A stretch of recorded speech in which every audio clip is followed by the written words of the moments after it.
So we decided to log in and buy an essay.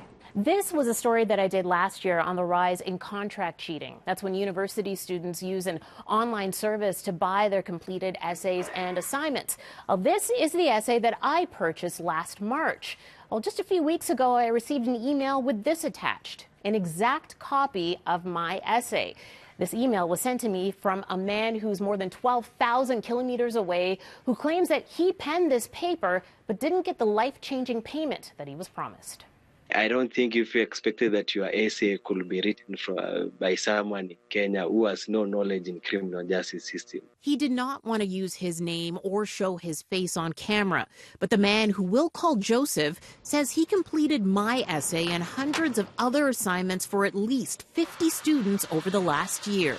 He sent us logins for students from schools including U of T, the University of Ottawa, and Capella University. Logins he claims he used to complete entire online courses for some students. My essay cost $165, a price that stunned Joseph, since he says he was paid just $18. I thought somebody was going to buy that essay at $30, but I was shocked that he paid $160 for that essay. Joseph, who has a BA in industrial engineering, says he was connected to the website ehomework.ca through a Kenyan Craigslist ad similar to this one, looking for freelance writers. He says he was eventually told by the contact at the website that churning out papers at a cheap rate could pave a road to a better life in Canada. The promise was that I work for him, then he can send me a formal job offer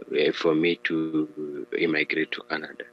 He was to withhold part of the salary to facilitate my immigration process. We reached out to ehomework.ca for comment, but did not get a response to our email or voicemail that was left on a cell phone based in Oakville. But while posing as a potential writer, we did receive a message from the site's email account saying, quote, "Working with us does not help you stay in Canada."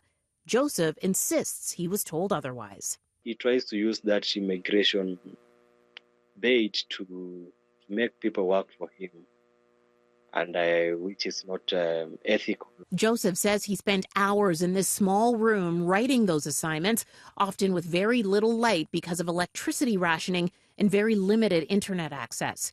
He tells us he knows at least 4 other people writing for this service and feels that both students and writers are being taken advantage of. The website states, "We do not outsource our work to other countries. All our work is done by tutors in Canada and the U.S. who have gone to North American universities and are native English speakers." None of that criteria applies to Joseph or the others who he says are completing Canadian homework from overseas. Understand that maybe somebody somewhere is being exploited because of your work, and you're going to use that credit to find a good job there, leaving somebody like me here without anything. The essay that I received last year was actually graded by a Humber College professor who gave me 48%. The extensive reasons behind that failing grade can be found on our website, citynews.ca. We told you earlier about the number of students caught here at U of T using similar services. How legal is it to use? Mark McAllister will have that answer coming up. Earlier in the show, we introduced you to Joseph, a man from Kenya who claims to have written hundreds of essays for Canadian university students. It's called contract cheating. It's basically homework for hire. And our newest colleague here at City News, Mark McAllister, is digging deeper into just how often this happens. It's amazing how prevalent it is. We discovered at one university alone, there are hundreds and hundreds of students cheating and using these services. And better yet, there's not much that can be done about it. There isn't much in the way of the law in Canada that addresses these type like academic dishonesty. That's pretty much entirely within the universities and their own code of conducts and their own disciplinary procedures. All it takes is a student typing in a couple of keywords, like essay writing or contract cheating, and there you have it. All the services they could ever want to have a university paper written for them. It's weird because it's straight up plagiarism. Like, maybe if it was like a tutor, that's a different story. But if somebody's writing your paper for you, that's obviously an academic offense. In addition to posters and flyers found on school campuses, online services offering original papers with a quick turnaround and professional writers to complete your term or research papers. They're easy to come by. Now, those websites may have the ability to skirt the issue by claiming they're only helping students with notes or with structure.